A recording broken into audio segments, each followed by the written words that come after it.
Hi, everybody.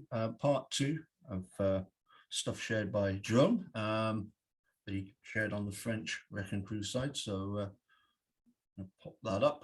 And it was a link to this article in, of all places, the UK publication, The Mirror.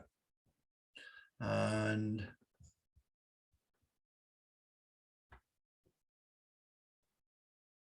there we see a picture of apparently Eisenberg. You can see her.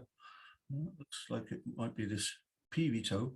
One of these is John Ertl, and one of them is Detective Rehberg. And Special Agent Fassbender. Well, 1, 2, 3, well, that's 5, and there's only 4 in the photo. So anyway, not to worry. I don't recognize anybody other than this Leslie Eisenberg here. Never mind.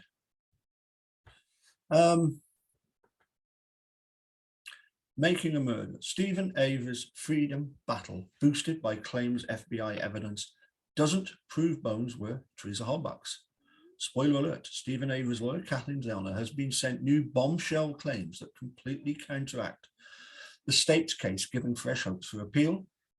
This was published 11th of March, 2016, so I'm a little bit behind, never mind. Making a Murderer's Stephen Avery could be one step closer to freedom following bombshell new claims that the FBI did not confirm that the bones they tested belonged to Teresa.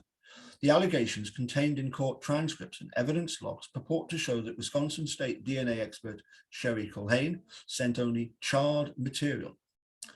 On January 20th, 2006, Calumet County Sheriff Jerry Pargle released a statement to the media insisting the FBI had confirmed the bones were matched to Teresa's, while on February the 7th, shamed prosecutor Ken Kratz sent an email to Culhane, who was responsible for analyzing the bones locally, reiterating that statement. And there we have Sherry with her great hairdo. Wisconsin State DNA expert Sherry Culhane has come under scrutiny over her evidence. However, it's now been questioned whether FBI even tested bone fragments, and since the piece of evidence marked BZ in the case was charred material, and it was never proven to match with Teresa's. Instead, it was a general mitochondrial DNA match connected to a relative of Miss Halbach's mother. And of course, we know that Carmen Boutwell is a distant relative. How distant, I don't know. Certainly a cousin. According to campaigners, none of the protocols were followed, and the bones found were not logged properly, meaning evidence could easily have been tampered with. No, I don't think we want to look at Kratz. Blogger Amberly 1879 has poured over evidence on the Reddit forum, which she says suggests collusion was going on between Ken Kratz and Sherry Culhane. And she sent her research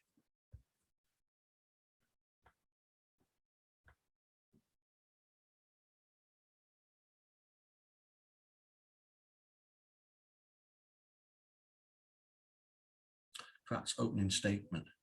He is making sure jury knows the tissue wasn't random. It was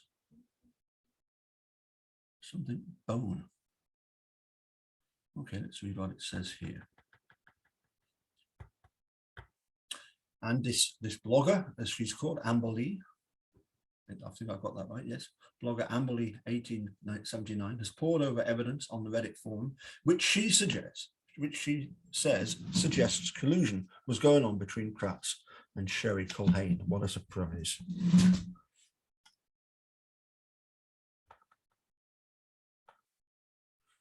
What does it say here? One of the bones that was discovered was a long bone. And I'm showing you this for a reason in my opening statement so that you understand what we're looking at here, that we aren't just looking at some bones in abstract. We're not just looking at some DNA profile. It's Teresa Halbach's shin bone, all right? It's Karen Halbach's daughter's tibia.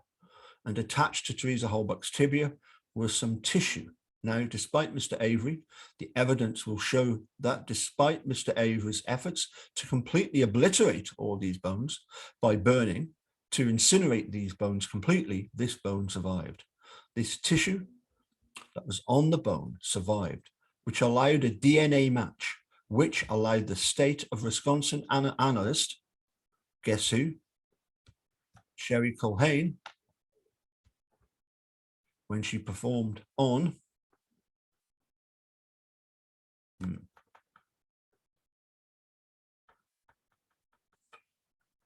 So as I say, Amberley has sent her research to lawyer Kathleen Zellner, who apparently confirmed receipt and is looking into the claims as part of her evidence gathering process. Meanwhile, in another startling piece of research, which gives a blow-by-blow account of the breaches of protocol in this case, another compelling insight shows how the whole thing could now be turned on its head.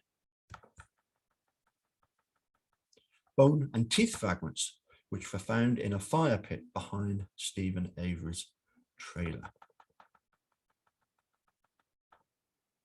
Now, Stop Wrongful Convictions campaigner and author Lynn Blanchard said, everyone accepts as fact that Teresa's remains were found in the burn pit. I don't think so. Obviously, it appears to be very incriminating, but what is going on with this evidence? Why weren't protocols followed?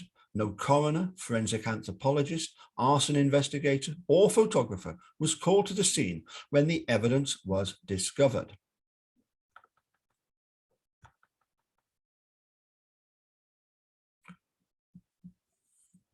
Making a Murder. Teresa Halbach's death certificate slammed as deeply flawed after new details emerge.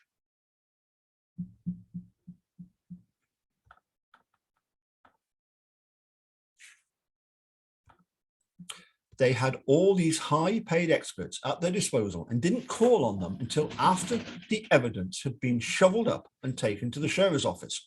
The DNA evidence described above is not conclusive. How is it even possible for tissue to survive a fire that disintegrated 60% of the bone mass? The teeth, which are commonly used to identify a body because they outlast bone, didn't even survive the fire.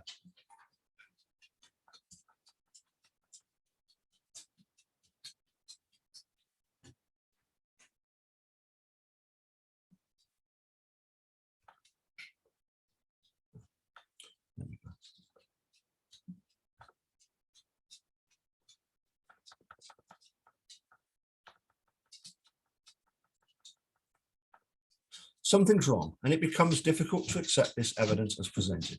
According to Lynn, lab analyst Sherry Culhane issued a report on December 2005 stating that a partial profile was obtained from a charred piece of tissue and that 7 of 16 markers matched Teresa's standard profile.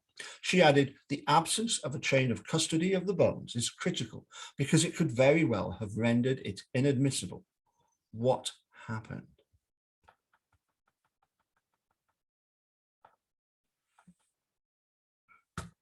Stephen Avery is being backed by a top team of lawyers.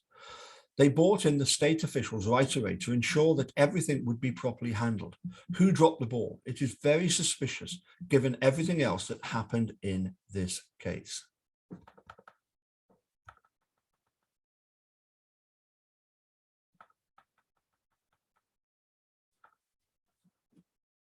Since the scene wasn't documented, there is no proof that any bones were ever on the Avery property. Well, that's absolutely true. The burn pit outside the Avery trailer is said to have been where the body was cremated. As well, the Manitowoc County coroner was forbidden from entering the scene, and none of the forensic experts was summoned until after the bones had been removed. We are to simply accept the word of the state witnesses who claimed to see the bones.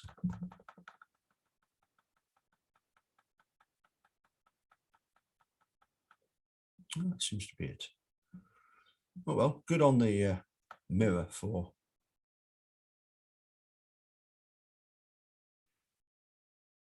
delving into this.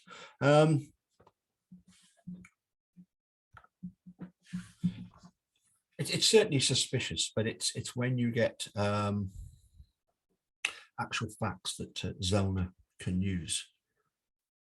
The information in that article may or may not make it into Kathleen Zellner's petition, her new petition that she's going to be filing soon.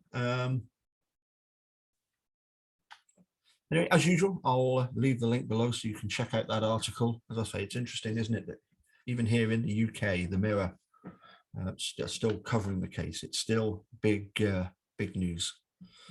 Okay, we'll catch you all soon. Bye for now.